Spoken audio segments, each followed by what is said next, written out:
Hello everyone, welcome back to Reed's Reviews, and for this New Year's Eve, we're going to be going back to, well, the start.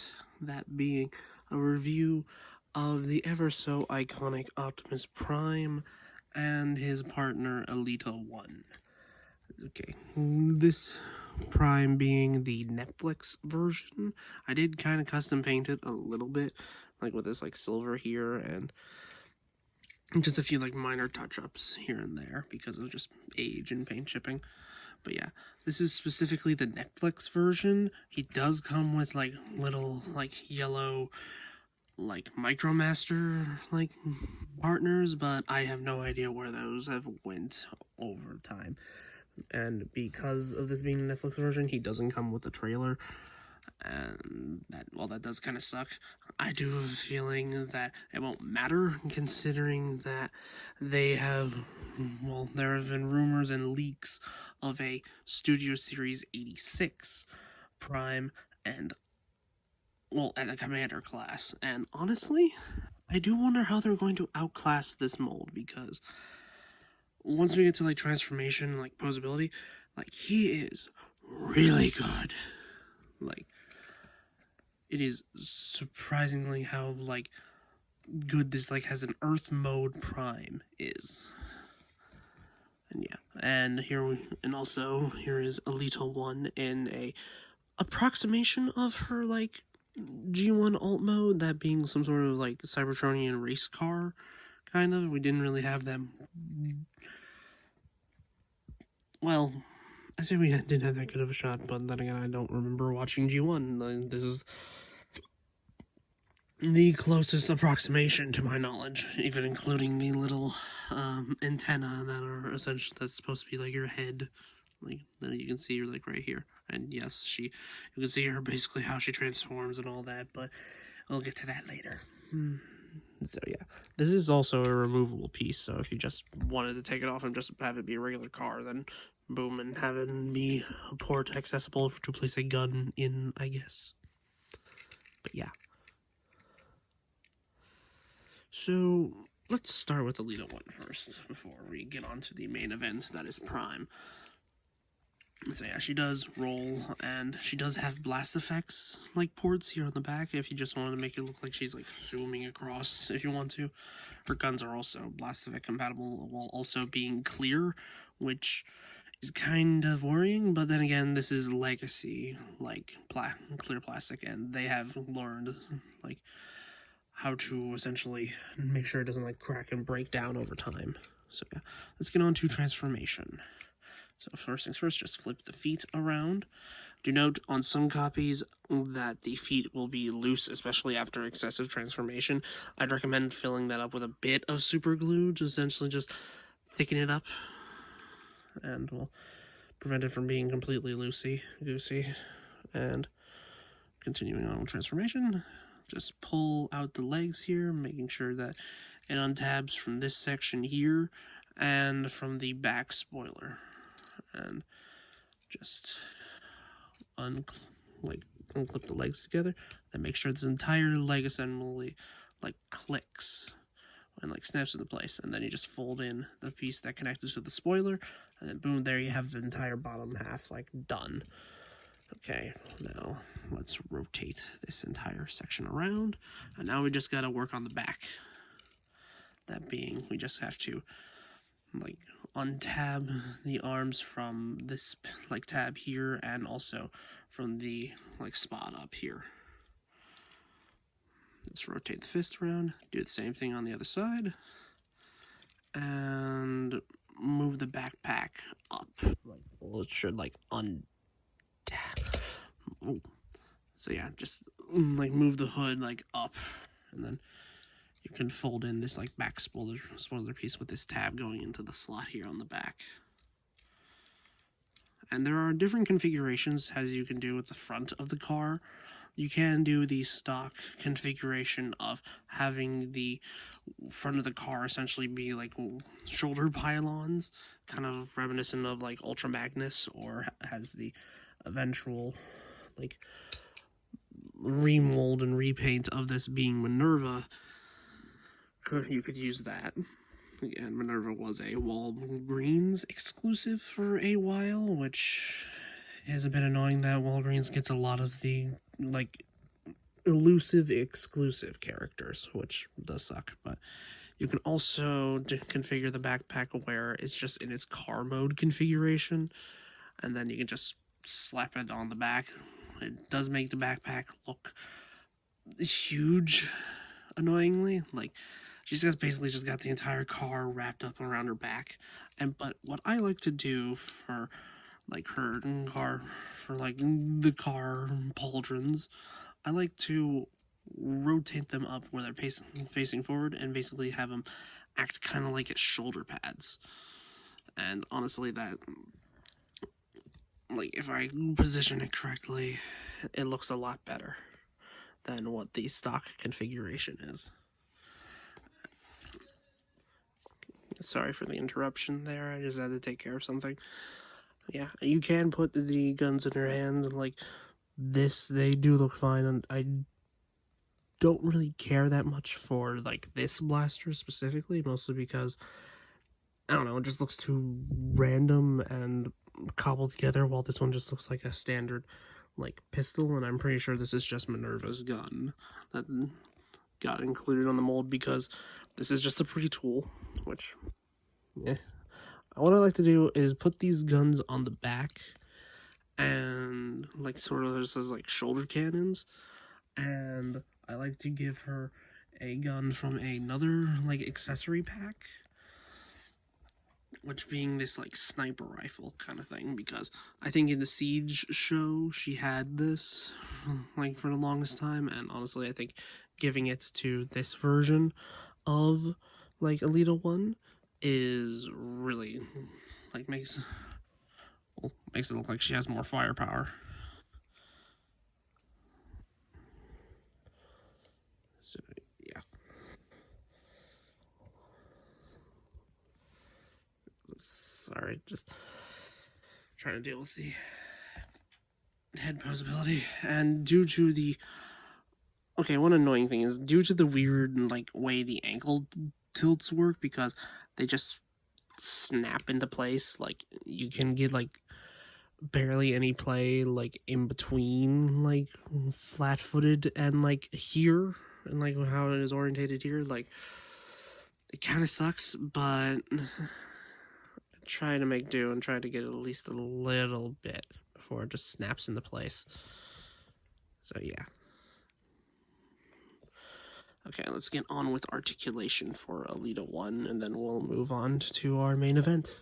So she does have a ball joint at the head, but it doesn't allow for much up and down. Well, it allows for a little down, but not that much up, so it's just basically a glorified, like, swivel. And, God, this sticking backpack. The tab back here doesn't really stay, which kind of, especially when you're holding the figures from, like, front to back, it kind of sucks, but it is what it is. So you can move the arms. Well, you can move them forward, like, all the way. Like, it does get interrupted by the backpack. You can do the full, like, split. You can move the shoulder pads out of the way if necessary, if you have them in this configuration. She has a bicep swivel, over 90 degrees of bend at the elbow, and a wrist swivel. She does have a waist rotation uninterrupted. She can move her legs back that far and forward about that far. She can do a, well, about like that far split. And she does have 90 degrees of bend at the knee. And I already showed you what you could do with the ankles, the limited amount of articulation that you can get with that.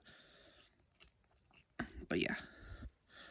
Let's get on with the main event of dear old Optimus Prime. That being the grandfather, well, when I say grandfather, but the, like, entire reason that, well, not the main reason, the main character of the entire brand, being in his ever so iconic flat-nosed truck. And you might recognize a few of the pieces back here, especially, like, from the legs downwards, is because they reused it for the Laser Prime that I reviewed in my G2 video. And I don't know if they're going to be letting up on it, but considering the fact that we are getting a Studio Series 86 Commander version, I do wonder how they are going to improve to essentially like outclass this guy. Like they could like fold in the wheels, figure out a way to do that, make it more animation accurate. They could, well, this will make more sense once we get to robot mode, but he does roll, as all rolling things obviously should. He does have pinned wheels up front, but clipped in back here. And you can store his ion rifle back here. Like in vehicle mode, like it blends in a little bit. But yeah, you can take it out and fold it up like this. And because this is the Netflix version, this silver back here, I painted in myself to give it like that more iconic Ion Blaster look in my mind. Like just give it some sort of color besides just an all black rifle. But yeah, let's get on with transformation. So yeah, to start, we just fold out the feet here.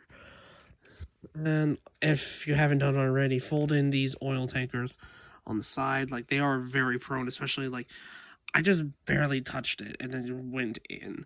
And that's something that I hope that they improve on with the 86 version. But yeah. Okay, untab the wheels here from the hips, untab these panels up front, and do the same thing on the other side. And then you can lift up this entire, well, you can lift up this entire, like, thing here. And then, boom, you have the hips. You can fold down these panels and untab the legs here. Okay, and then bring out the arms on the shoulder hinges.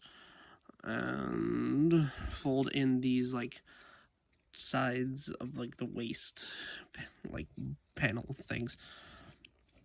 So yeah, and then bring out the arms like that, and then you can, like a cool part of this transformation to essentially get this grill to disappear, you just flip it up and then fold up this entire like panel here. And then you just fold in the side panels that we had on the side of the truck earlier, and fold in the other side panels, and then unclip the entire grill section and just have it fold in to like basically make like a good like mass of the chest. Also bring down this panel here so you can flip out the head. Okay, just fold all that down, tab all this into place, and then bring the camera back down, fold in this like panel here on the back, make sure this tab goes in, well, this slot goes into this tab. There we go. Rotate the entire thing around, and then you can flip up the grill here and then fold in the sides of the, like, where the wheels are, obviously, and basically making a butt. Okay, fold down the arms, bring down the elbows, and then you just open up these panels and you can bring out the hands. Do the same thing on the other side. And here we have what is currently the most perfect rendition of a G1 Optimus Prime. And, oh boy, it is going to be very hard to top this guy. Like, just look at him. He is, like, the perfect G1 Prime. Like, his legs, yeah, sure, may seem a little bit long, because, well, the gray here is uninterrupted, because the hip panel here is essentially, like, well, it's kind of like how they did it on the Tarn mold, where they just, instead of just making this like a separate part or like a detail that would just be above it, they just decided to include it in the hip, which is pretty cool. And also, one of the first figures, whilst a leader class mold, and like, sorry, brain fart. One of the first like molds to have like opening figures on a mainline toy. Like, this was revolutionary, like, once this mold was, like, first revealed. Like, we never got anything in this on, like, a mainline scale. Like, and the reason why he has opening hands is because another thing that came standard after this figure was the you know, inclusion of a matrix and a matrix chamber, like how I showed in my G2 Prime. I did custom paint the center of the matrix because it was in the same smoky, like, clear plastic as the chest here, which, honestly, I don't think your matrices should be, you know, smoky gray. They should be a nice blue. So I decided to paint it. and he can hold it. It's just that it has to be like in a like it can only be in like this pose pretty much, because he can't really hold it up in front because his arms can't reach, which does kind of suck, but it is pretty cool that you can do this. And it is cool in my mind that even though that in future versions of primes that are like of like leader and Voyager scale, they have a matrix included if they had one in like the canon or like in the story that that prime comes from, because the most recent like Voyager animated prime doesn't include a matrix because he never actually had the matrix in his chest. So yeah, and also here's him holding his ion blaster, which, oh, like, he is just perfect in my mind. Like, yeah, and let's get on with articulation. Let's get this out of the way. So yeah, he has a very expressive ball joint at the head and a really nice waist swivel. Like, it can't go all the way around because of the butt flap, but you can unclip it from its pin. I'm not going to do that because I don't want to risk damaging the C-clip here. So yeah, he can do a full 360 at the arm, and he kind of has backwards butterfly joints because of how the transformation works. He does have a bicep swivel and 90 degrees of bend at the elbow, and he does have a wrist swivel, and as I showed off earlier, opening hands. His legs can go forward that far and back about that far. He does have over 90 degrees of bend at the knee, and he can do a really nice like split, like if you just like force the leg, like full on split. Like, I don't know why you need to do this, but this is cool regardless. And he does have some like toe jointage due to the transformation, but he can't really go up. It can only go down on both ends. But yeah, it is going to be really hard to top this guy because, like, what are they gonna do? Like, are they just gonna copy the engineering here and make some small like engineering differences for the commander class like release? Like, that's my main question here, especially once we get like leaked rumors about like stuff like this happening, because how are they gonna improve upon like this Optimus Prime? Like, this is gonna be the Optimus Prime for years to come, even probably even after like the Studio Series 1 comes out. Like, it's just perfect. Like, he may have like short arms, but this is just perfect Optimus Prime. Like, there is no arguing about this. Like if you want a perfect like Voyager-esque size of for a Prime, for Optimus Prime G1 version, because we have multiple versions of Optimus Prime. We got a lion, we got a freaking long nosed truck, we got a monkey like version of Prime. Like, trust me, you will not be lacking for any like Voyager-esque size version of Prime, and I'm gonna review them. So yeah, just don't you worry. But yeah, I hope you guys are having a happy new year, and I hope that your, well, 2024 will be happy and bright. So this is Read Reviews signing out, and I'll see you in the new year. So yeah, also give me a like, subscribe, comment, and I'll share this with your friends. I do have a Patreon link on my channel if you want to keep the lights running around here. But yeah, I hope you have a happy new year, and this is Read Reviews signing out. Have a good night.